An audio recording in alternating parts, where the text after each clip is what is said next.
মানুষ যখন অন্যায় করে, অন্যায়ের পর যখন শাস্তি পায়, এইটা বোধহয় মেনে নেওয়া যায়।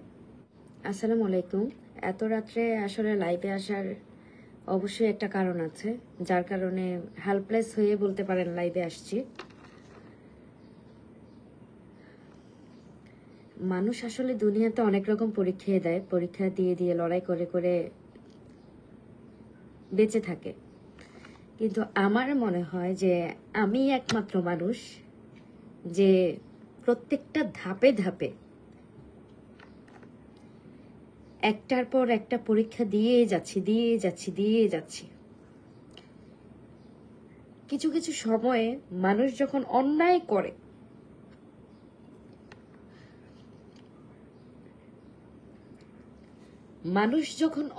করে, অন্যায়ের পর যখন শাস্তি পায়, এইটা বোধহয় মেনে নেওয়া যায়।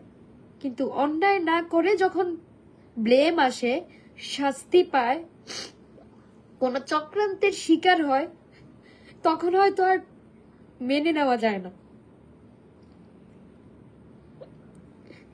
আমার বাচ্চাটা অসুস্থ, আপনাদের ভাইয়া অসুস্থ, আমি অসুস্থ, একটার পর একটা সবকিছু তো আছেই। তার উপরে যখন বাড়তি অহেতুক কিছু ঝামেলা চলে আসে, তখন আসলে মনে হয় না যে এগুলো একটা মানুষ সহ্য করতে পারে। তখন একটা মানুষের মনে হয় যে না, বেঁচে থাকাটা হয়তো কষ্ট হয়ে যায়, হয়তো তার মনে হয় যে না, বেঁচে থাকাটাই হয়তো অপরাধ। ওই যে মানুষ নিজেকে শেষ করে দেয় না, মানুষ একটা কিছু করে না, মানুষ হয়তো এমনিতে করে না, কোনো না কোনো কিছুর শিকার হয়ে মানুষ একটা কিছু করে। আজকে হচ্ছে সারাদিনের আমার অ্যাক্টিভিটিসটা আমি আপনাদের সাথে শেয়ার করবো। আমি জানি না কালকে আমার কি হবে, আমি এটা টোটালি জানি না কালকে আমার কি হবে, কিন্তু আমার অপরাধটা কোথায় আমি শুধু সেটা আমি এক্সপ্লেন করে যাব যে আপনারা বলেন আমার অপরাধটা কোথায়। আজকের লাইভটা আপনারা দয়া করে একটু শেয়ার করে দিবেন। আজকের এই লাইভটাতে যদি কেউ আমার হেল্প করতে পারেন, হেল্প করতে পারেন, তাহলে একদম হেল্পের হাতটা আপনারা বাড়াই দিবেন আমার প্রতি। সকালে আমি আজকে পার্লারে যাই নাই, আর যেহেতু সকালের দিকে কি পার্লারে গিয়েছিলাম, আমি লাইভ করছিলাম, পার্লারে গিয়েছিলাম না মনে হয়। আজকে সকালে হচ্ছে আমি পার্লারে যাইনি। দেন আমার আজকে একটাতে আমার ব্রাকের একটা প্রতিষ্ঠান, ব্রাক প্রতিষ্ঠানের যে নারী উদ্যোক্তা, ওদের মেন্টর হিসেবে আমার আজকে ইনভাইট ছিল। তো আমি রেডি হয়ে আমি ওইখানে চলে যাই। তো আমি পার্লারে যখন যাই, শুধু আমি শাড়িটা পরার জন্য যাই। আমি মেকআপ করে, আমার এই জায়গায় হচ্ছে আমি মেকআপ করে পার্লারে জাস্ট আমি আমার শাড়িটা পরার জন্য যাই। মেয়েরা যখন আমাকে শাড়ি পরাতে হেল্প করে, শাড়িটা পরে আমি চলে আসি। আমি যখন চলে আসি, আমি শুরুতে আমি পার্লারে যাওয়ার পরে আমার অনেক ক্লায়েন্ট যাদের সাথে আমার চোখ পড়ে, আমি সালাম দেই আগে, কারণ আমি জানি প্রত্যেকটা ক্লায়েন্ট আমাকে দেখে আসে, তারা আমাকে চেনে, আমি নয়তো তাদেরকে চিনি না, কিন্তু আগে আমার সালামটা থাকে, ভালো আছেন, হাসি মুখ করে তাদেরকে আমি ভালো জিজ্ঞেস করি।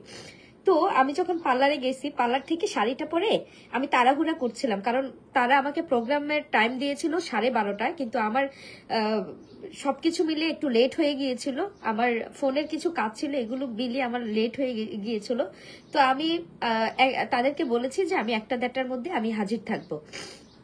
আমি যখন শাড়িটা পরে পার্লার থেকে বের হই, আপনাদের কাছে অনুরোধ, আজকের লাইভটা আপনারা শেয়ার করে দিবেন, কারণ আমি অনেক বড় একটা চক্রান্তের শিকার হয়েছি।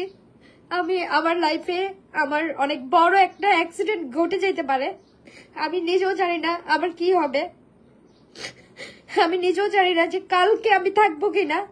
আমি চাই আপনারা আমার কথাগুলো শোনেন, আমাকে অ্যাটলিস্ট আপনারা হেল্প করেন, আমাকে আপনারা হেল্প করেন। আমি যখন পার্লার থেকে বের হই, পার্লারের দরজা আমার বেডরুমের দরজা একদম পাশাপাশি, এই ফ্ল্যাট থেকে ওই ফ্ল্যাট। আমি যখন পার্লার থেকে বের হই, বের হওয়ার পরে আমার সাথেই একটা ক্লায়েন্ট বের হয়েছে। তো বের হওয়ার সাথে হঠাৎ করে আবার তার দিকে নজর পড়ছে, আসার পথে এইভাবে নজর পড়ছে। তো এই ক্লায়েন্টটা আমাকে দেখে হাসি দিয়ে ফেলছে। তো আমি সালাম দিছি যে আসসালামু আলাইকুম, পার্লারে আসছেন, সার্ভিস নিয়েছেন? উনি বলেছে হ্যাঁ সার্ভিস নিয়েছি, মানে সার্ভিস নিয়েছি।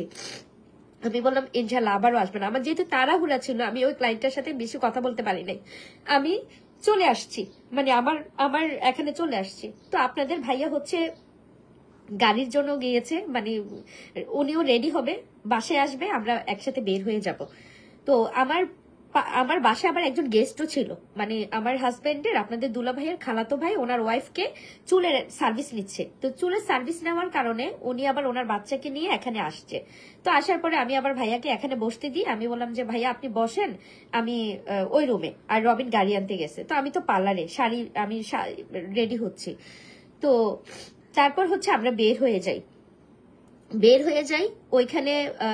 ওই জায়গায় হচ্ছে আমার একটা লেকচার দেওয়ার ছিল, আমি ওইখানের কোথায় যেন যাই, বিশ্ব রোড না, এটা বিশ্ব রোড, ব্রাক জাগরজলি ব্রাক প্রতিষ্ঠান, ব্রাকেরই একটা ট্রেনিং সেন্টারে, লার্নিং সেন্টার মেবি এটা, ওইখানে আমি যাই, আমার প্রোগ্রাম শেষ করি। ওই আমাদের সাথে ভাইয়া যেহেতু বসা ছিল, তো রবিন আবার বলতেছে ভাইয়া আসেন, আপনিও আসেন, এই এখান থেকে এখানে, আমার বাসা থেকে বেশি দূর না। তো ওনাকেও আমরা নিয়ে যাওয়ার পরে দেন ওইখানের প্রোগ্রামটা আমি তাড়াতাড়ি করে শেষ করি, কারণ আমার বাচ্চাকে নিয়ে আমার মেয়েটা পুরাটা শরীর, ফাথিয়ার পুরাটা শরীর হচ্ছে একদম ছিলে গেছে, এক কথায় মানে অনেক অসুস্থ সে, মানে কোনো শরীরের কোনো অংশ বাদ নাই, একদম হয়ে গেছে, পুরা ঠোসা ঠোসা বিচি পড়ে একদম হয়ে গেছে, এক কথায় স্কিন দেখা যাচ্ছে না। তো আমি আবার ওকে ডক্টরের, আমার প্রোগ্রাম আমার শেষ হতে না হতে আমি ওইখান থেকে বের হয়ে যাই। আমি ডক্টরকে ফোন দেই যে আমার সিরিয়ালটা দেন, উনি বলছে যে টাইম নেই। তারপরও আমি রিকোয়েস্ট করে আমার বাচ্চাটাকে, ওই প্রোগ্রাম থেকে এখানে আসছি, বলছে বাচ্চাটাকে নামাও। আমি একটা সেকেন্ডের জন্য বাসাতেও আসি নাই, বাচ্চাটাকে নিয়ে আমি ডাক্তারের কাছে যাই, ডাক্তার দেখাইয়া ওষুধ নিয়ে আসছি। আসার পরে কয়টা বাজে রবিন ওই সময়? আসার পরে হচ্ছে আমরা 4টা 4:30 এরকম, 4টা 4:30 বাজে, হ্যাঁ 4:30 বাজে এরকম। তো 4:30টার পরে আমার যে গেস্ট ছিল ওনার আবার সার্ভিস শেষ হইতে হইতে এরকম 6টা 7টা বাজছে। তো 6টা 7টা বাজার পরে দেন উনি ওনার বাসায় চলে যায়। আর আজকে আমাদের একটা প্ল্যানিং ছিল, আমাদের যে গেস্ট ছিল তাদেরকে নিয়ে আমরা একটু দূরে যাব, মানে মাওয়াতে যাব, এরকম একটা ফ্যামিলিগত একটা প্ল্যানিং ছিল যে আজকে মাওয়াতে যাব গেস্টদের নিয়ে। তো যাই হোক, এবার আমরা 8টা 9টার দিকে, না 7টা 7:30টার দিকে বা 8টার দিকে, মানে সন্ধ্যার পর আমার রুমে একটা মেয়ে আসে, এসে বলতেছে যে আপু দুইটা লোক আসছে, দুইটা ছেলে আসছে, এরকম দুইটা ছেলে আসছে, একটা মেয়েকে খুঁজতেছে। তো আমি আবার বললাম যে মেয়ে কি আছে এখানে, পার্লারে আছে? বলে যে না আপু এরকম কোনো মেয়ে তো নাই, আজকে কোনো মেয়ে ভর্তিও হয় নাই। তারা এসে বলতেছে একটা মেয়ে এখানে ভর্তি হইতে আসছে, বাসা থেকে আসছে, এখানে ভর্তি হয়েছে, আপনারা ওই মেয়েটা আছে কিনা দেখেন। তো আমি বললাম এরকম কোনো মেয়ে আসছে কিনা, যেহেতু আজকে অনেকটা টাইম আমি পার্লারে ছিলাম না। তো মেয়েরা বললো না আপু এরকম কোনো মেয়ে নাই। তারপর ওই মেয়ে তারপর কি করলো, ওই আমি যে বাসাটায় থাকি, বাড়িওয়ালার হচ্ছে খুবই সমস্যা অনেক বিষয়ে, যেমন ভিতরে কোনো পুরুষ মানুষ, মানে গেটের ভিতরে কোনো পুরুষ মানুষ ঢুকতে পারবে না। তো এগুলো আমাদেরকে আগে থেকেই বলে দেয়, যদিও কোনো পুরুষ মানুষ ঢুকে 1 মিনিট 2 মিনিট কথা শেষ করে আবার আমরা বের করে দিই, মানে একদম এখানে বেশিক্ষণ সময় গ্যারেজের মধ্যে রাখার কোনো সিস্টেম নাই। তো এটা নিয়ে আবার বাড়িওয়ালা আমাদের সাথে অনেক পেন দিবে বা একটা কথা শোনাবে, সেই ভয়ে আমি আবার মেয়েটা যখন আসছে আমি বললাম ওরা কি গেছে, যদি না থাকে ওদেরকে বলো বিদায় করে দাও। তো আমার ওই মেয়েটা যায়া দেখছে যে তারা কি করছে, ওই একটা মেয়ে সাথে 2-3টা পুরুষ লোক আসছে। তো তো ওই জায়গায় যায় দেখে দারোয়ানের সাথে তারা কথা বলতেছে, মানে গ্যারেজের মধ্যে। তো দারোয়ানের সাথে যখন কথা বলতেছে, আমার এখানের মেয়েটাকে যখন আমি বলছি বাড়িওয়ালা দেখলে আবার সমস্যা হবে, তোমরা যাই বলো যে গেটের বাহিরে যে কথা, গেটের বাহিরে বিদায় করে দাও। তো বলছে ওই মেয়েটাও গেছে, যাওয়ার পরে দেখে এখানে গ্যারেজের মধ্যে ওই বাসার যে দারোয়ান তার সাথে কথা বলতেছে। তো মেয়েটা যাই বলছে যে ভাইয়া আপু এরকম কিছু একটা বলছে যে উনি তো আসে নাই, এরকম কেউ তো আমাদের এখানে নাই, আপনারা গেটের বাহিরে যে কথা বলেন, এখানে সমস্যা হবে, এই কথাটা বলছে। বলার পরে দেন এর মাঝে হচ্ছে বাড়িওয়ালা আসছে, আমাদের যে বাড়িওয়ালা সেই বাড়িওয়ালা আসছে।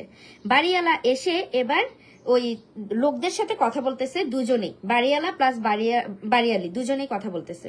তো আমি আবার যখন বলতেছে আপু এখানে তো ওরা যাচ্ছে না, কথা বলতেছে, তো আমিও আমার মাথা ব্যথা করতেছিল, কিন্তু আমি উঠে আমি আবার দরজাটার কাছে গিয়ে আমি যাব তাদেরকে বলতে যে আপনারা চলে যান, এরকম কোনো কিছু। কিন্তু যায়া যখন দেখছি বাড়িওয়ালা প্লাস বাড়িয়ালি ওই জায়গাটার মধ্যে তাদের সাথে কথা বলতেছে, তখন আমি চিন্তা করলাম যে না, এমনিতেই তো তাদের আমাদের সাথে প্রবলেম, বাসা টাসা নিয়ে, পার্লারে লোকজন আসে, অনেক কিছু নিয়ে, যাই হোক আমরা তো এখানে কোন রকম আছি।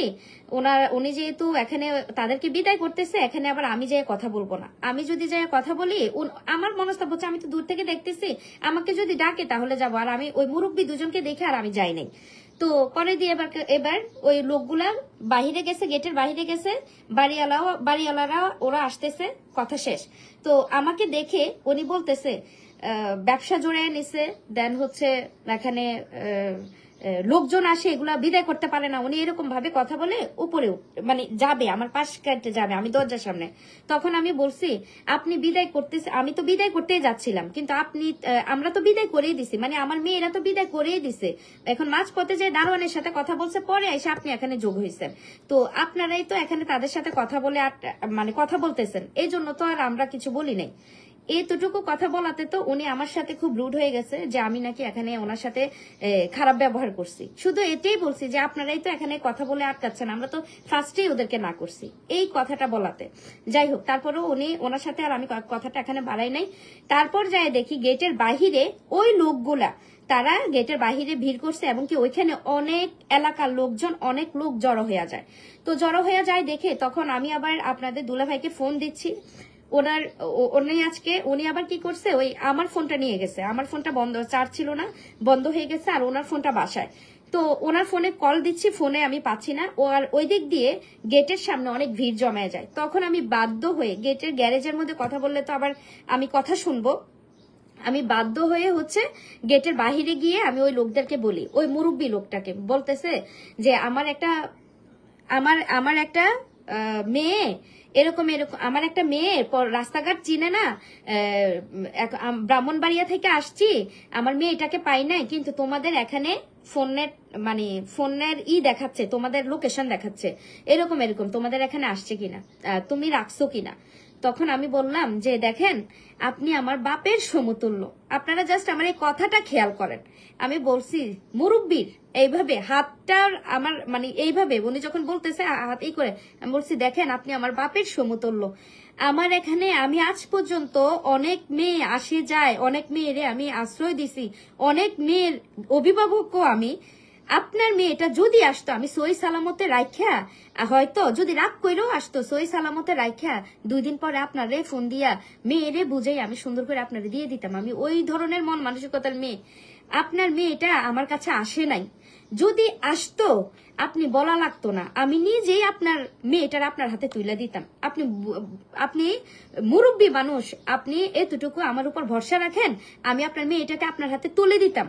এইভাবে লোকটাকে আমি বলছি, লোকটা তারপরেও আমার কোনো কথা শুনতেছে না। ওইখানে স্টিল নাও মানুষ বাড়তেছে। আপনাদের দুলাভাইকে আমি ফোনে পাচ্ছি না। এই দিক দিয়ে বাড়িওয়ালা আমাকে টোটালি কয়েকজন লোক এনে বলতেছে ও আমাকে এইভাবে কথা বলছে। ওই কথা কিন্তু আমি ওইটাই বলছি, আপনি তো ছিলেন দেখে আমি আপনারা তো কথা বাড়াচ্ছেন, আপনারাই তো কথা বলতেছেন, আমরা তো ফার্স্টে বের করে দিছি এখানে, আমরা তো ফার্স্টে বের করে দিছি, আপনারাই তো কথা বলতেছেন তাদের সাথে। এই কথাটা বলছি, এদিক দিয়ে সে তো আগে থেকে আমাকে পছন্দ করে না, তাদের বাসায় আমরা ভাড়া থাকি, তা ওনার সাথে আমার একটু ওই যে এটা ওটা নিয়ে অনেক কিছু নিয়ে যখন আসে শুনতে শুনতেও বিরক্ত লেগে যায়, তো উনিও কথা বলে না, আমিও কথা বলি না, কোন রকম করে হজম করে আছি যে নিজের বাড়িটা হবে দেন হচ্ছে চলে যাব। তো যখন উনি একদিক দিয়ে আমাকে ব্লেম দিচ্ছে, 3-4 জন মানুষ এসে মানে উনি বলতেছে ও আমার সাথে এরকম এরকম বলছে। আমি বললাম যে আন্টি এটা তো আমি তো আপনার সাথে তেমন কোনো কিছু বলি নাই, আর এটা তো পরের ব্যাপার, এখানে যে ঝামেলাটা হচ্ছে এই ঝামেলাটা আমি আগে সামলে নেই, তারপর আপনি আমাকে ব্লেমটা দিয়ে। ওই লোকটাকে আমি টোটালি বলতেছি, আপনারা বিশ্বাস করেন আপনাদের মেয়েটা, আপনাদের কোন মেয়ে আমি চিনিও না, আমি জানিও না, আমাদের এখানে অনেক রাশ থাকে, অনেক মেয়ে আসা যাওয়া করে, আমরা এভাবে বলতে পারবো না, আমরা রাখি নাই। যদি এরকম কেউ এসে থাকে এখানে ভর্তির জন্য, স্টুডেন্ট কাজ শিখবে, কোনো কর্মচারী এখানে কাজ করবে, যদি কোনো থেকে থাকতো কোনো নতুন মেয়ে, আমি আপনার কাছে দিয়ে দিতাম, আসে নাই। তখন মেয়েটার বোন বলতেছে আপু আপনার ভিডিও দেখি এরকম এরকম, মানে আমি বলছি বোন বিশ্বাস করেন আমার কাছে কোনো মেয়ে আসে নাই, আমরা রাখি নাই, কোনো মেয়ে রাখলে আমি দিয়ে দিতাম, আমার তো এখানে কোনো বাধা ধরা নাই, আমরা রাখি নাই। যাক, তো তারপর ওনারা একটা পর্যায়ে আমাদের এতটুকুই কথা শেষ। একটা পর্যায়ে ওইখানে এত পরিমাণ মানুষ জমে গেছে, এত পরিমাণ চিল্লাফাল্লা করতেছে, আমি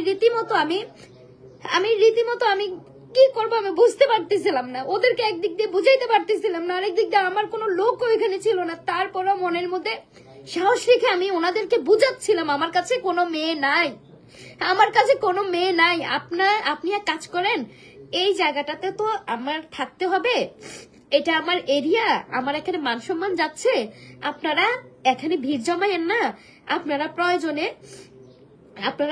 এখানে পুলিশ পাড়ি আছে, দেখেন না আপনারা কোন জায়গায় ফোনের লোকেশন বা কোথায় গেছে কি আসে বিষয়, আপনারা একটু আইনের সহযোগিতা নেন, নিয়ে আপনারা আগান। তখন কিন্তু আমি এটা বলে দিছি ওনাদেরকে, বলে দেওয়ার পরেও তারা তখন আমার সাথে উল্টা রিয়েক্ট করতেছে, আপনি মানে উল্টা একটার পর একটা রিয়েক্ট, মানে ওই সময় আসলে আমার মাথা ঠিক ছিল না, 4-5 থেকে লোকজন কথা বলতেছিল। তারপর যাই হোক, এবার আমি বলছি আপনাকে কি বলবো, কি বললে আপনি বিশ্বাস করবেন, আপনার মেয়েটা আমার কাছে নাই, আমি কি বললে আপনি বিশ্বাস করবেন বলেন, তারপরে এখান থেকে আপনারা যান, এখানে আর সিনকেট করেন না, আমার একটা অভিভাবক এখানে নাই। তারপর ওনারা কি করছে, ওনারা ওইখান থেকে গিয়েছে হচ্ছে থানায় গিয়েছে সম্ভবত, এর মধ্যে কিন্তু আরো অনেক এদিক দিয়ে মানে আচ্ছা কিছু জিনিস আমি বললাম না, বাড়িওয়ালার দিক থেকে যেগুলো হচ্ছিল আমার সাথে এগুলো আর বললাম না। তারপর তারা গিয়েছে হচ্ছে থানায় যাওয়ার পরে আমরা কিন্তু এটা জানি না যে তারা থানায় গিয়েছে বা কোনো কিছু আমরা জানি না, আমরা তো ওইখান থেকে যখন তারা চলে যায়, রবিন পরবর্তীতে রবিনের সাথে কানেক্ট হই, রবিন আসার পরে ওই যে লোকজন গুলা ছিল তাদেরকে এখান থেকে সরানোর পরে বলতেছে আরে মেয়ে নাই কোত্থেকে দিব, তারা বিশ্বাস করলে কি এখন না করলে কি, আমাদের কাছে মেয়ে থাকলেই তো দিব, তাদের মেয়ে আমাদের কাছে হয়তো সার্ভিস নিতে আসছে, অনেকেই তো আসে, এখন আমাদের কাছে তো এরকম কোনো মেয়ে নাই যে স্টিল নাও আমাদের কাছে আছে, আমরা চিনি আমরা জানি কোত্থেকে দিব। তখন তারা কি করছে, ওইখান থেকে অনেকটা হালকা হয়ে গেছে মানুষজন, কিন্তু আমরা টোটালি জানি না যে তারা যে থানাতে গিয়েছে। তারপর কি করছে, আমরা তো আমাদের 10টার দিকে আমরা মাওয়াতে যাব, ফ্যামিলি প্রোগ্রাম, তো আমাদের যে গেস্ট ওনারাও রেডি হয়েছে, আমরাও রেডি হয়েছি, আমরা 11টার দিকে 11টা বা 11:30 12টা এই টাইমটার দিকে হচ্ছে আমরা মামার উদ্দেশ্যে বের হয়ে যাই। তো বের হয়ে যাওয়ার পরে যখন আমরা দাউদকান্দি যাই তখন হচ্ছে ফোন দেয় যে বাসায় তো পুলিশ আসছে, পার্লারে তো পুলিশ আসছে, বাসায় তো পুলিশ আসছে। তখন আমরা বলি যে পুলিশ আসছে, আচ্ছা ঠিক আছে সমস্যা নাই, ওনারা যা যা কিছু জিজ্ঞেস করে, যেহেতু আমার মধ্যে কোনো ভেজাল নাই, যেহেতু আমরা এইসব বিষয়ে কিছু জানি না, তোমরা যা যা বলার যেটা জানো সেটা তোমরা বলে দাও, আর যেটা যদি ফুল রুম চেক করতে বলে তোমরা চেক করেও দেখিয়ে দাও, আর সিসিটিভি ফুটেজ তো আছে বাহিরের, তোমরা সিসিটিভি ফুটেজও ওনাদেরকে বলো কালেক্ট করতে, আমার তাও কোনো আপত্তি নেই, ঠিক আছে। তারপর হচ্ছে সিসিটিভি ফুটেজও দেখায় দাও, কিন্তু ওনারা যখন সিসিটিভি ফুটেজ দেখলো, ওনারা সিসিটিভি ফুটেজে এটা দেখছে যে মেয়েটাকে সিলেক্ট করছে। তো আমার পার্লারে যে মেয়েগুলো তাদেরকে জিজ্ঞেস করছে এরকম মেয়ে আছে কিনা। ও তার আগে তার বোন একটা মেয়ের ছবি দেখাইছে, তো বলছে এরকম এই মেয়েটা আসছে কিনা, তো বলছে এরকম মেয়ে তো দেখি নাই। ছবি যেটা দেখাইছে বলছে এরকম তো দেখি নাই। আসলে এখানে অনেক রাশ থাকে। এখন যদি আইসা কিছু অনেকেই কাজ করে, এখন কাউকে যদি বলে তার মধ্যে দুইটা মেয়ে বলছে আমরা এরকম কাউকে দেখি নাই। এবার এটা বলছে বলার পরে যখন আমরা ফোন দিছি যে আচ্ছা ঠিক আছে এখানে বাড়াবাড়ি হচ্ছে, আমরা কি আসবো, মানে বাড়াবাড়ি যদি হয় আমরা কি আসবো, বলতেছে আসেন। তোমাদের ভাইয়া দাউদকান্দি থেকে আবার গাড়ি ঘুরাইয়া কিসের উপরে যে আমরা মনে হয় যে আধা ঘন্টা 1 ঘন্টার মধ্যে আমরা এখানে আবার হাজির। আমি আসার পরে দেখতেছি দুইটা মেয়েকে ওরা বলতেছে, আমার যে মেয়েগুলো আছে তাদেরকে বলতেছে সবগুলো মেয়েকে গাড়িতে উঠাও, সবগুলো মেয়েকে নিয়ে যাবে। কেন নিয়ে যাবে? এখানে অবৈধ কাজ হয়, এই জন্য নিয়ে যাবে। কিন্তু এটা একটা ফ্যামিলি বাসা, এটা আমার নিজের একটা স্থায়ী একটা এরিয়া, নিজের একটা লোকাল আমরা এখানের এরিয়াটা খুবই ছোট। এই মাথা থেকে ওই মাথায় বাড়িঘর, তারপর হচ্ছে লোকাল মানুষজন থাকে, মানে আর আপনি কোনো কিছু খুবই ছোট একটা এরিয়া। হ্যাঁ, তো যাই হোক, ওনারা আজকে 5 বছর ধরে আমি এই জায়গাটার মধ্যে আছি, তো ওনারা এরকম অনেক কিছুই বলছে। তো বলার পরে যাই হোক, পুলিশ উল্টাপাল্টা অনেক কিছুই বলবে, স্বাভাবিক। তারপরেও আমরা আসার পরে সিসিটিভি ফুটেজে দেখে আমি বলতেছে এই যে এই মেয়েটা, আপনিও কথা বলছেন। আমি বলছি আমিও কথা বলছি, আজকে তো পার্লারে আমি জাস্ট একজনের সাথে কথা বলছি, তাও হাই হ্যালো করছি, ওইরকম তো আমি কারোর সাথে কথা বলি নাই। পরে সিসিটিভি ফুটেজটা দেখানোর পরে এবার বলতেছে এই মেয়ে। আমি বললাম ও আচ্ছা, তাকে তো আমি জাস্ট সালাম দিছি, ভালো টালো জিজ্ঞেস করছি, এতটুকুই। বললো যে না আপনি কথা বলছেন, আপনি এটার সাথে জড়িত। তো আমি বললাম আমি তো শুধু এতটুকুই কথা বলছি।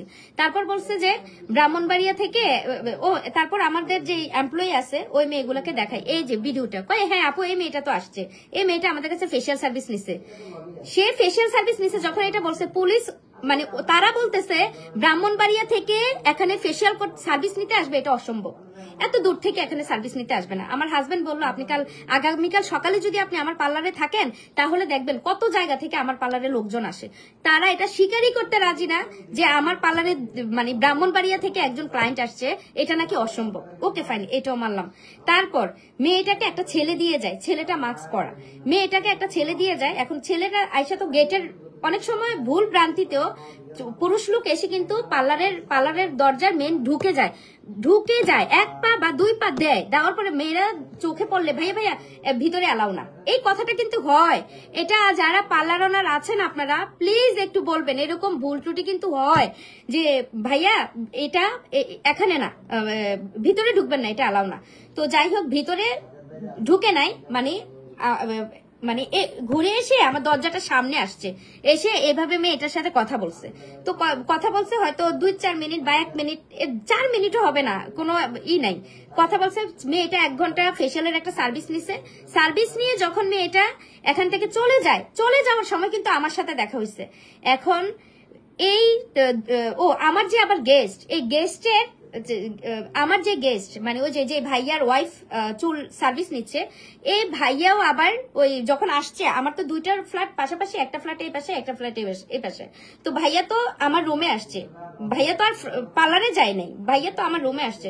তো এই ভাইয়া আমার রুমে আসছে, এই রুমে আসার যে টি শার্টটা যে আজকে উনি পরছে, এই মেয়েটা যে গেছে বের হয়ে মেন রাস্তায় যখন গেছে, তখন মেয়েটাকে সিসি ক্যামেরায় দেখা যায় সে একটা লাল একটা বাইক, এই বাইকের মধ্যে একটা ছেলের সাথে মেয়েটা চলে যায়, একটা ছেলে তাকে দিয়ে যায়, কিন্তু সে অন্য একটা যাওয়ার সময় অন্য একটা ছেলের সাথে সে চলে যায়।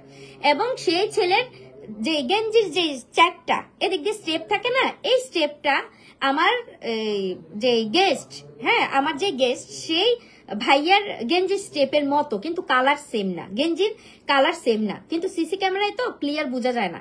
কিন্তু ওনারা বলতেছে যে ওই আমার গেস্ট যিনি, উনি নাকি এইটা, ওই যে বাইকে যে গেছে উনি নাকি এইটা। কিন্তু আমার গেস্ট বিদেশ থেকে আসছে খুব রিসেন্ট, আজকে কয়দিন হবে, আজকে ভালোভাবে 1 সপ্তাহ বা 1 সপ্তাহ হবে না, উনি বিদেশ থেকে আসছে এবং উনি বাইকও চালাইতে পারে না, এখন এই হচ্ছে স্টোরি, এই স্টোরিটাকে এখন আমাকে বলা হচ্ছে, পুলিশ আমাকে যাওয়ার সময় বলতেছে, আমার হাজবেন্ডকে বলতেছে, আমার হাজবেন্ড তো সব দিক দিয়ে বুঝাইছে যে দেখেন আমরা জানি না, কিন্তু এখন আমাকে বলা হচ্ছে আগামীকাল 10টার মধ্যে আমি এই মেয়ে দিতে, এবং আমাকেও বলা হয়েছে এই মেয়ে আমরা জানি, আমরা নাকি কার কাছে দিছি, আমরা এটা বের করে দিতে, আমরা নাকি মেয়েকে পাচার করে দিছি, আমরা এখন বের করে দিতে। এখন এই মেয়েকে যদি কালকে 10টার মধ্যে বের করে না দেই, তাহলে আমরা হচ্ছে মানে অভিযুক্ত, আমরা অপরাধী, আমরা আসামি। এই বিষয়টাকে আমি এই যে সিচুয়েশনটা, এটার নামটা কি, এটার অপরাধটা কি দিব আমি, এটার অপরাধটা কি দিবা এই এতটুকু বিষয়টাতে? এখন আমার অপরাধটা কি বলেন, আমার অপরাধটা কি, আমরা কি করব এখন বলেন? এটার কি এক্সপ্লেইন দিব বলেন, কি করব বলেন? আপনারা জাস্ট বলেন। এই মেয়েকে আমি দেখি, আমার জাস্ট হাই হ্যালো হয়েছে, পার্লারে একটা সার্ভিসের জন্য আসছে, চলে গেছে, অন্য একটা ছেলের সাথে চলে গেছে, কিন্তু তারা ওই সিসিটিভি ফুটেজে দেখছে আমি সামনে থেকে পার্লার থেকে বের হয়ে হাই হ্যালো করছি। আমি মেয়েটাকে মানে ওই পার্লারে 1 ঘন্টা ছিল, পার্লারে নাকি সার্ভিসের জন্য ছিল না, আমার পার্লারে হিউজ রাশ ছিল আজকে, পার্লারে নাকি সার্ভিসের জন্য ছিল না, পার্লারে নাকি আমরা মেয়েটাকে ফুসলে আটকাইয়া রাখছি, দেন পরবর্তীতে আরেকটা ছেলের হাতে নাকি আমরা তুলে দিছি, পাচার করে দিছি। এই হচ্ছে আমার অপরাধ। আর এই পুরোটা বিষয়, আজকের অ্যাক্টিভিটিসটা আমি আপনাদের সাথে জাস্ট তুলে ধরলাম, মানে কি করব এখন বলেন, কি করতে পারি বলেন? মানুষ তো অপরাধ করে করার পরে কোনো শাস্তি পেলে সেটা আজকে আমার সাথে যেটা হইলো মানে বলে না যে, বিশ্বাস করেন আমার মানে কি বলবো, আমার সবকিছু তো বলা যায় না রে ভাই, সবকিছু বলা যায় না। মানে আমার যে এত শত্রু, আমি তো নিজেও জানতাম না যে আমার এত শত্রু। আমি এত কষ্ট করে এই বাসাটার ভিতরে আসি, এত কষ্ট করে আমি এই বাড়িটার ভিতরে আসি, আমরা অনেকটা টাইমও ওনাদের কাছ থেকে নিছি। ওনারা একটাই কথা বলে, আমরা তো প্রতিষ্ঠান ভাড়া দিই নাই। যখন করোনার সময় তখন কিন্তু ওনাদের এখানে সাইনবোর্ডও ছিল। আচ্ছা, বাড়িওয়ালার এই বিষয়গুলো বলবো না, এটা জাস্ট আল্লাহর কাছেই এটা থাকবে, কথাটা থাকবে, এগুলা জাস্ট বলবো না।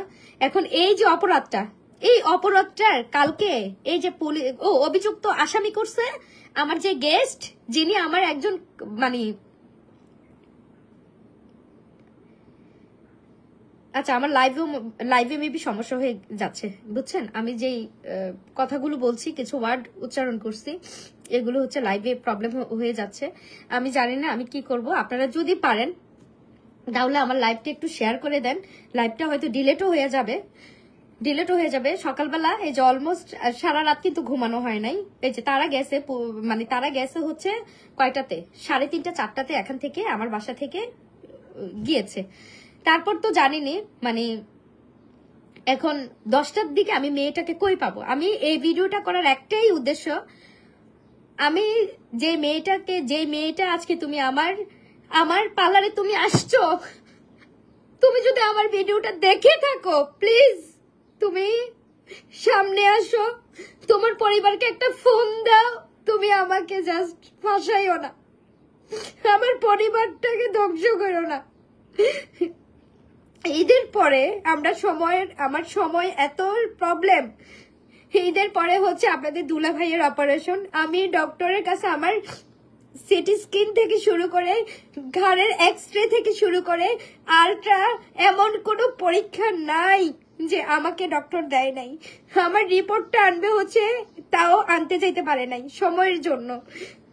আমার বাচ্চাটার আমি জাস্ট দেখাচ্ছি, এই যে দেখেন পুরোটা শরীর হচ্ছে তাকে নিয়ে প্যারা, সবকিছুতে এত পরিমাণ পেনের ভিতরে আছি। 2 দিন পরে ঈদ, বাড়ির কাজটা চলতেছে, সব দিক থেকে এত ব্যস্ততা, এত প্যারা, তার মধ্যে এই ঝামেলা। জানি না আগামীকাল হয়তো আমাকে তারা যেটা বলে গেছে, তারা হয়তো আমাকে গ্রেপ্তার করবে, বা তারা আমাকে সন্দেহভাজন হিসেবে তারা তো ডিরেক্ট বলতেছে আমি নাকি সব জানি, আমি মেয়ে দিতে, 10টার দিকে আমি নাকি মেয়ে দিতে। পুলিশ আমাকে এই কথা বলছে। এখন কথা হচ্ছে আমি কি করব বলেন, আমি কি করব? আমার যতটুকু সত্য আমি চিল্লিয়ে বলছি আমার কাছে নাই, আমি কোত্থেকে দিব?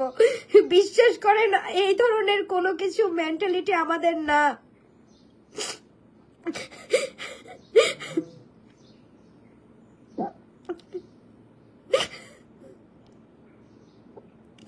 ভিডিও করতে হবে, যাই হোক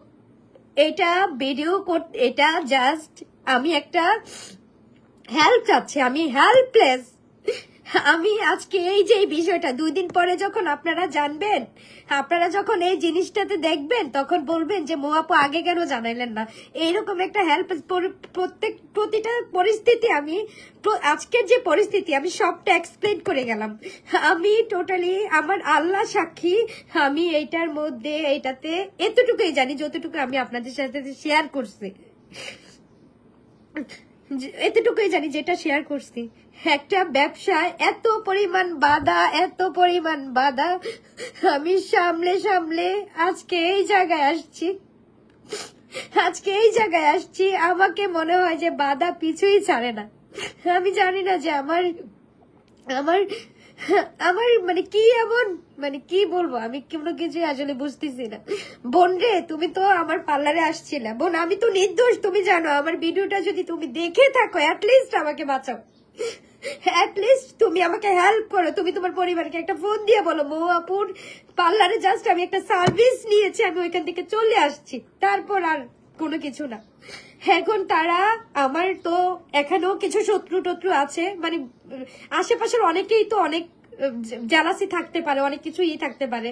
তো যাই হোক, আমাকে এমন কোনো কিছুতে আপনারা ফাঁসায়েন না দয়া কইরা। আমি নির্দোষ, আমি কোনো কিছুর সাথে আমি জড়িত না, আমি জানি না, আমি কোনো কিছুই জানি না। এক কথায় আমি কোনো কিছুই জানি না। বোন, তোমার কাছে আল্লাহর হস্তে আমি ভিক্ষা চাচ্ছি যে তুমি আমার ভিডিওটা যদি দেখে থাকো বোন, আজকে পার্লারে যে তুমি আসছো, তুমি তোমার পরিবারকে একটাবার ফোন দিয়ে তুমি বলো যে আমি অমুক জায়গায় আছি, ওনারা এগুলার কোনো কিছুই জানে না।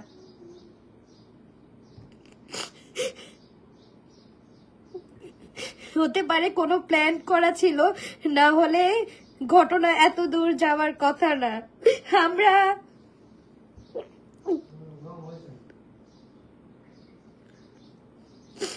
সবাই এটাই বলতেছে, বাট তার আগে আমরা তো সবকিছু শেয়ার করি না। কিছু মাস আগে আমি থানায় একটা জিডি করি। হঠাৎ করে আমার বাড়িওয়ালাকে ফোন দেয়, আমি নাকি এখানে, আমাকে যদি না তাড়ায় তাহলে নাকি ওনাদের অনেক বড় ক্ষতি হয়ে যাবে। তো এই বিষয়টাতে ওনারা রেকর্ড করে, ওনারা অনেক ধরনের করে, ওই আমাদেরকে ডেকে নিয়ে শোনায় যে তোমাদেরকে বাসা ছাড়তে বলছে, মানে বাসা থেকে তাড়াইতে বলছে এরকম। তো আমি বলছি আমি সৎপথে থাইকে আমি ব্যবসা করি, যদি আমি আপনার বাসাতে তো সিসিটিভি ফুটেজ দেন, হচ্ছে আপনার বাসায় দারোয়ান আছে, তার উপরে এটা আমাদের এলাকা, এটা শুধু যে আপনার তো এটাতে জায়গা কিনে বাড়ি করছেন, এটা তো আপনার এই এলাকাটাতে তাদের নিজস্বতা আছে। আমার হাজবেন্ডের তো নিজের এলাকা, এটা তার পাশেই হচ্ছে আমার শ্বশুর বাড়ি, বা তার পাশেই হচ্ছে আমরা বাড়ি করতেছি, তো এটা তো আমাদের এলাকা। সেই এলাকাটাতে যদি আমরা কোনো ধরনের নেগেটিভ কোনো কিছু করতাম, তাহলে তো সবার আগে এটা মানুষই জানতো। আপনি কেন ভয় পাচ্ছেন? তখন বাড়িওয়ালাকে আমি বললাম, আপনি কেন ভয় পাচ্ছেন? ভয় পাইয়েন না। আপনি যদি মনে করেন এই ধরনের ফোন আপনাকে প্রশাসন থেকে কেউ দিচ্ছে, তাহলে বলেন সরাসরি আমার সাথে এসে কথা বলতে, বা এখানে এসে আমাকে ধরে নিয়ে যেতে। তখনও তারা কিন্তু এই ধরনের ব্লেম গুলো আমাদেরকে দিচ্ছে। দেওয়ার পরে রবিনকে বলে আমি একটা জিডিও করায় রাখছি থানাতে। এটা না হয় কত মাস আগের কথা, 1 বছর আগের কথা, এটা 1 বছর আগের কথা। তো যাই হোক, বাধা পাইতে মানে এত পরিমাণ বাধা পাইছি, এখন মনে হয় দেয়ালে পিঠটা ঠেকে গেছে। এর উপরে আর কোনো অসম্মান হইতে পারে না, এর উপরে কোনো আর বাধা হইতে পারে না।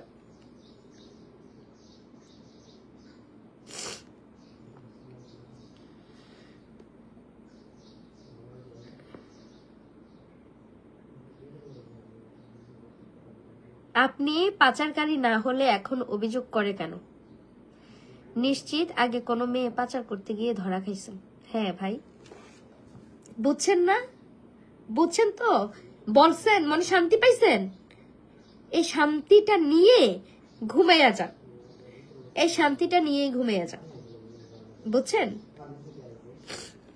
সৎ পথে থেকে আগানোটা, ব্যবসা করাটা যে কতটা কঠিন, এই আমি ছাড়া পৃথিবীতে মনে হয় আর কেউ এতটা স্ট্রাগল করে আগায় নাই। আরে বুঝতে পারছেন একটা পরিস্থিতি যেটাতে আমি নাই, যেটাতে আমি জানিও না, যেটাতে আমার আগে পিছে কিচ্ছু নাই, আমার গেস্টটাকেও তারা পাঠাইয়া দিছে। আমার ওই হাই হ্যালো সালাম দিছি, জাস্ট সালাম দিছি, যে চোখে চোখ পড়ে গেছে, বের হইতে দিছি, ওই মহিলাও বের হইছে পার্লার থেকে। আমি ওনাকে কথা বলছি, পার্লারে সার্ভিসের জন্য যায় নাই, এই 1 ঘন্টা ফেশিয়াল সার্ভিস নেয় নাই, তাদেরকে বিশ্বাস করে নিতে পারতেছি না। এই 1 ঘন্টাতে ওই মেয়েটাকে আমি আটকে রাখছি, অথচ আজকে আমার পার্লারে পুরো রাশ ছিল, অনেক রাশ ছিল আজকে আমার পার্লারে। আর এখন মেয়েটাকে কালকে দিনে 10টা বাজে আমার দিতে হবে, আমি কোত্থেকে দিব, আমি যে এটা আমি জানি না, ওই মেয়েকে, আমি জানি না।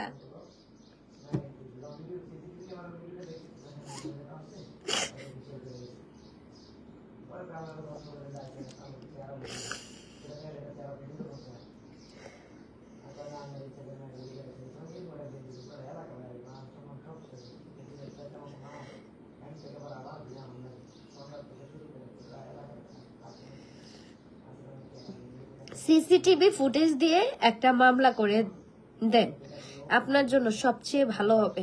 কারো কথা শুনবেন না। সিসিটিভি ফুটেজ দিয়ে আমি কি মামলা করব? সিসিটিভি ফুটেজ তারা মিলাইছে, তো পুলিশ মিলাইছে। কি মিলাইছে জানেন? ওই যে আমি গেট থেকে বের হয়েছি, এই গেট থেকে বের হয়েছে, মেয়ের সাথে কথা বলছি আমি, মেয়েটার সাথে আমার কথা হয়েছে।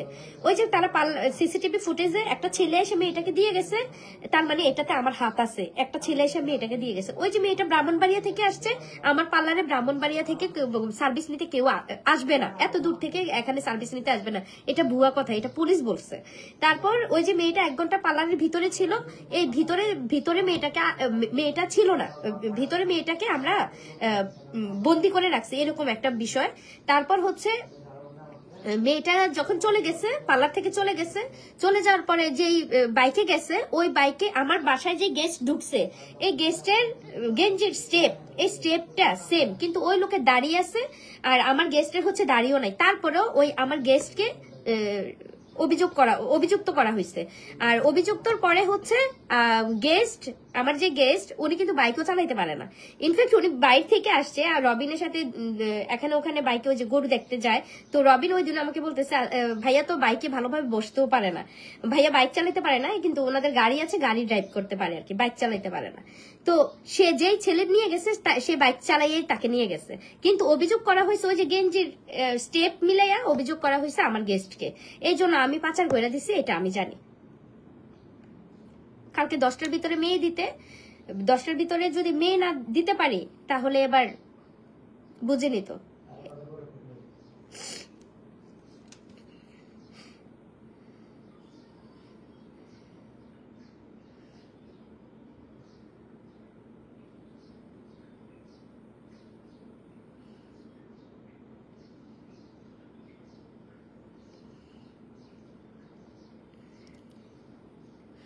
এখন কি করব বলেন, আপনারা বলেন, আমি এখন কি করব? মেয়েটার ছবি তো আমি এখন, মেয়েটার সিসিটিভি ফুটেজে যে ছবিটা আছে, এখন মনে হয় না যে আমি পাবলিক করলে, মানে সিসিটিভির যে ফুটেজের যে ছবিটা আমি পাবলিক করলে এটা হবে, কি জন্য এটাতে আমার অপরাধ হবে, আমি পাবলিক করতে পারবো না। তারপরও আগামীকাল হয়তো তাদের সাথে কথা বলে যদি করা যায় তাহলে হয়তো আমি করতে পারবো। তবে হ্যাঁ, এটা হয়তো দিবে না, পাবলিক করলে এটা আমার জন্য সবচেয়ে ভালো হতো, কিন্তু হয়তো তারা এটা দিবে না। পাবলিক করার এখন আর কোনো নাই। আমি যে লাইভটা হইছি, আমার মনে হচ্ছে এই লাইভটার জন্য আমাকে অনেক ধকল পোয়াইতে হবে, তারপরেও আমি হেল্পলেস হয়ে আমি মানে আমার কথা হচ্ছে সত্যের উপরে তো কিছু নাই। কেউ আমাকে ফাঁসানোর চেষ্টা করুক, কেউ আমাকে যা কিছু করার চেষ্টা করুক, আমি ঠিক আছি। আমি হয়তো সাময়িক সময়ের জন্য অনেক কিছু আমি দখল নিতে হবে, কিন্তু আমার আল্লাহ তো জানে যে এখানে আমাদের ভুল নাই, এখানে আমরা ঠিক আছি। একটা বাড়ির যে এত দাম, একটা ব্যবসা করতে গেলে, একটা বাড়ির যে একটা প্রতিষ্ঠান চালাইতে গেলে, একটা নিজের জায়গার উপরে ব্যবসা করার যে কত শান্তি, আমার মনে হয় যাদের আছে তারাই জানে। কিন্তু একটা বাড়ির যে এত দাম ভাই, কত যে দাম একটা বাড়ির, কত যে অপমান সহ্য করতে হয় ভাই। থানায় অভিযোগ কি করবো? থানাতে তারা যখন মেয়েটাকে যখন এখানে বলতেছি নাই, মেয়ে আমাদের কাছে নাই, কত সুন্দর করে বুঝাচ্ছি যে নাই নাই, কত সুন্দর করে বুঝাইছি, তারপরেও তারা শুনে নাই। পরবর্তীতে তারা কি করছে, থানাতে যেয়ে আমাদের নামে হচ্ছে তারা অভিযোগ করছে। অভিযোগ না এটাকে, মানে এক কথায় হচ্ছে তারা আমার মেয়েদেরকেও ধরে নিয়ে যায়, মানে মেয়েদেরকেও হচ্ছে নিয়ে যায়। আমরা চলে গিয়েছিলাম দাউদকান্দি, ঢাকাতে, ওইখান থেকে ব্যাক করছি। আস্তে আস্তে দেখি যে ওই দুইটা মেয়েকেও তারা বলতেছে বের হো, মানে নিয়ে যাবে, আবার বাকি মেয়েগুলারও বলতেছে নিয়ে যাবে।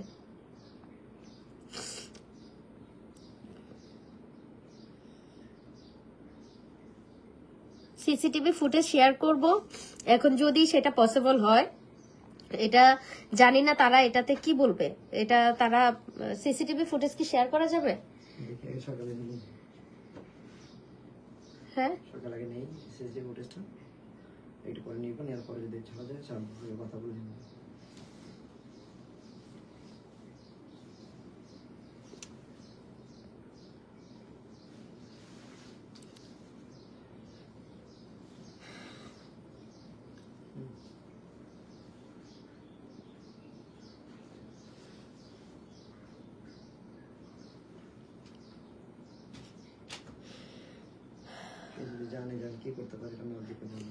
কেউ যদি জানেন যে এখন আসলে কিভাবে আগালে আমাদের জন্য ভালো হবে, প্লিজ একটু হেল্প করেন।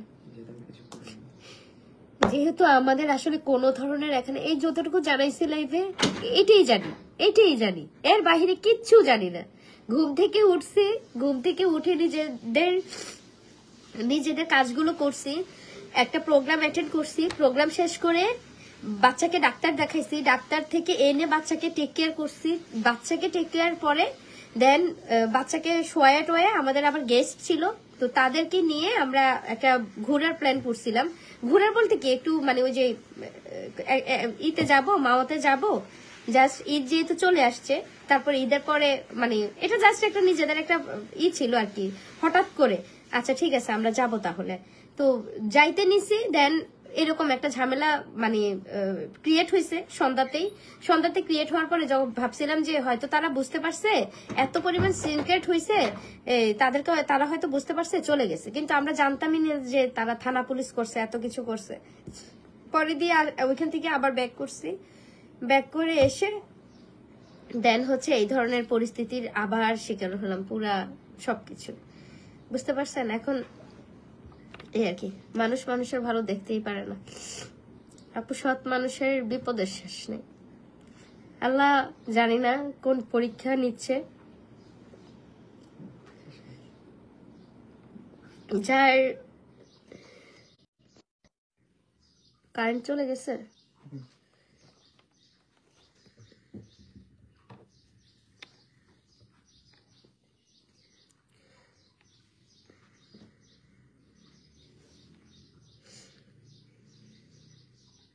আচ্ছা আমি দিই।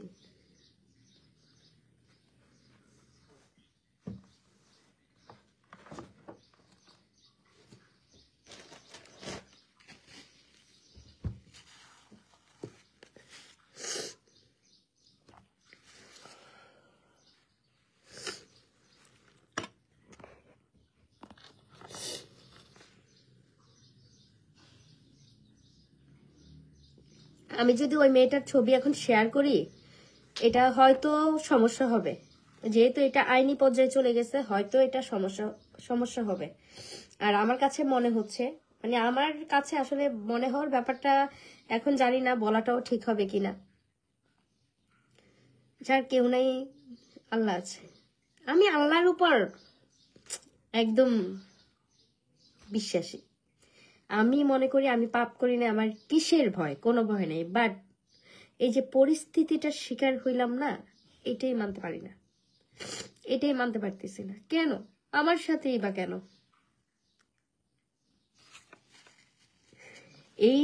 এইটা বুকের মধ্যে এতটুকু সাহস আছে যে দোষ, অপরাধ তো করি নাই, ভয় কিসের? আল্লাহ বাঁচাবে।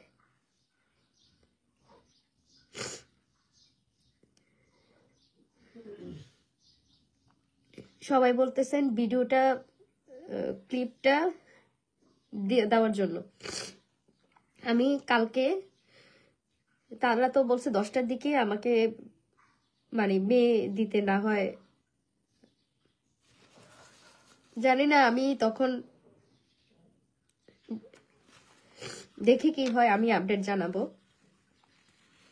তবে এইভাবেও কেউ একটা ইতে পড়ে, মানে বিপদে পড়ে এইভাবে, মানে কোনো কারণ ছাড়া এইভাবে বিপদে জড়িয়ে যায়। তাও ঘরের সামনে আসা বিপদ, কোনো কথা না বইলা বিপদ, এইভাবে জড়িয়ে যায়।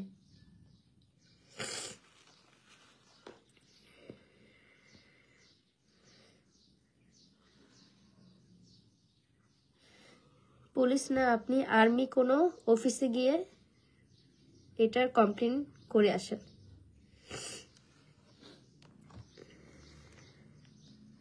রবিন ফোন তো বন্ধ হয়ে গেছে।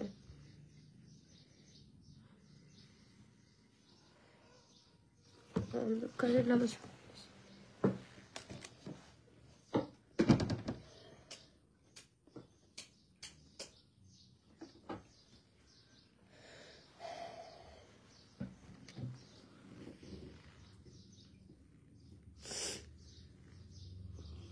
কারেন্ট চলে গেছে।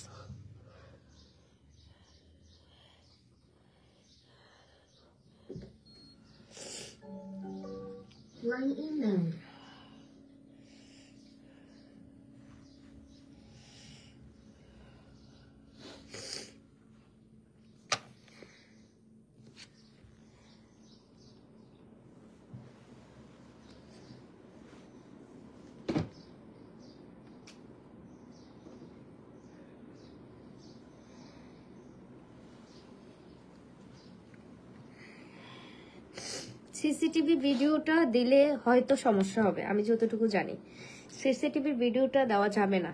আর তারপরেও এখন তারা যদি দিতে না করে, আমি তো দিতেও পারবো না। এখন আমি জানি না আমি দিতে পারবো কিনা, কিন্তু এখন আমার কোথায় যাওয়া উচিত আপনারা বলেন? এখন আমার কি করা উচিত আপনারা বলেন? আমি সবটাই সত্য বলেছি।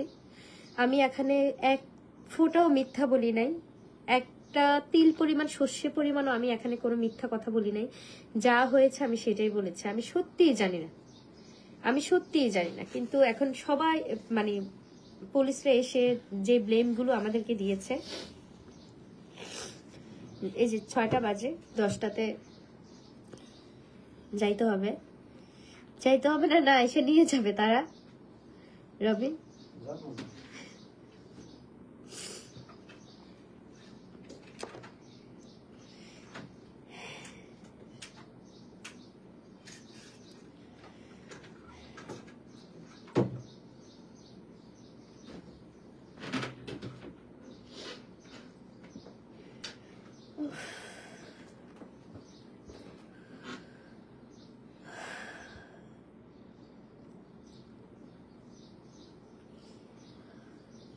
সেনাবাহিনীর কাছে যাও। রবিন সবাই এটা বলতেছে।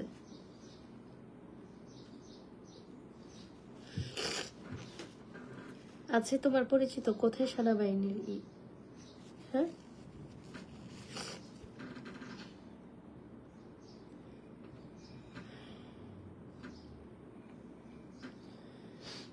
তারা তাদের মতো একটা গল্প সাজাইছে। ওই যে আমি কথা বলছি, তারপর মেয়েটা পার্লারে ঢুকছে, তারপর ওই বের হইছে, ওই ওনার টি শার্টের স্টেপের সাথে ওই তার স্টেপ মিলে গেছে, এই গল্প সাজাই ফেলছে। এখন আমরা দোষী।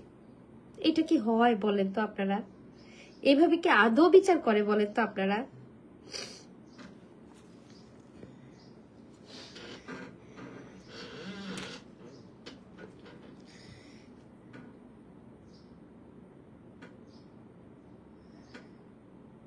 হ্যাঁ, আমার হাজবেন্ড বলছে আমার পার্লারে যে এত দূর দূর থেকে ক্লায়েন্ট আসে, এটা আপনি কালকে সকালে এখানে দাঁড়াইলেই বুঝবেন।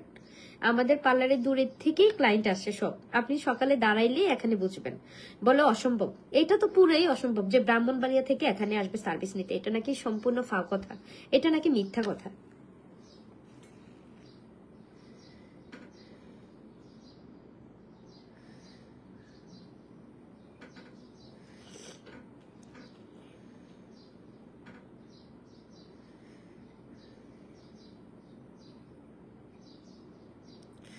সবাই বলছেন যে মেয়ের ভিডিও ফুটেজ পোস্ট করতে, এখন এটা জানি না এটা পোস্ট করা যাবে কিনা, যেহেতু এটা একদমই তারা আমাদেরকে একটা আইনি পদক্ষেপ নিয়ে একটা ব্লেম দিচ্ছে।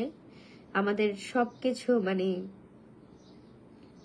কি বলবো এখন, তো মানে যেই পরিস্থিতি তারা ক্রিয়েট করছে, 3:30 পর্যন্ত, মানে 3:30 4টার দিকে হচ্ছে এখান থেকে পুলিশ গিয়েছে। তো সন্ধ্যা থেকে স্টার্ট হয়েছে, মাঝখানে একটু গ্যাপ ছিল, ভাবছিলাম হয়তো ওরা চলে গেছে, বুঝাইতে পারছি ওরা হয়তো চলে গেছে, কিন্তু না। তার উপরে আছে কিছু কিছু তো আছে, একার পক্ষে তো অনেক কিছু হয় না। যাই হোক,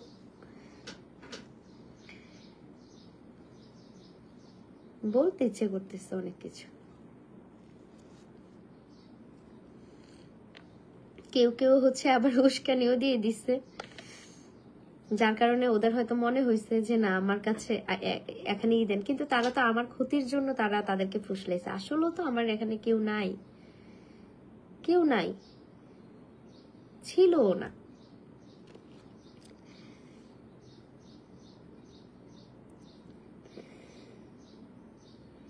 যাই হোক, আপনাদের মধ্যে যদি কেউ কোনো দিক থেকে হেল্প করতে পারেন একটু যোগাযোগ করবেন।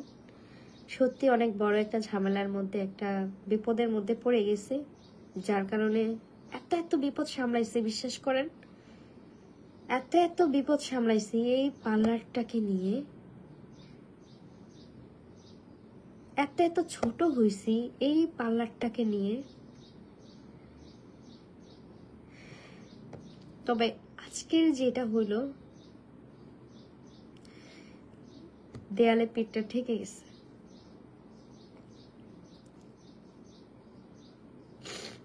যাই হোক, ভালো থাকবেন, আমাদের জন্য দোয়া করবেন। অবশ্যই আল্লাহ আছেন।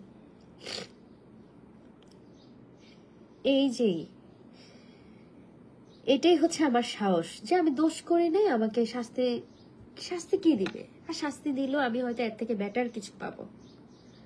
আমি যদি বিনা কারণে শাস্তি পাই, বিনা কারণে কেউ যদি আমাকে ঠকায়ও, আমি তার বদলে অবশ্যই ভালো কিছু পাবো, আর আল্লাহ আছেন। আমি এটাই মনে করি।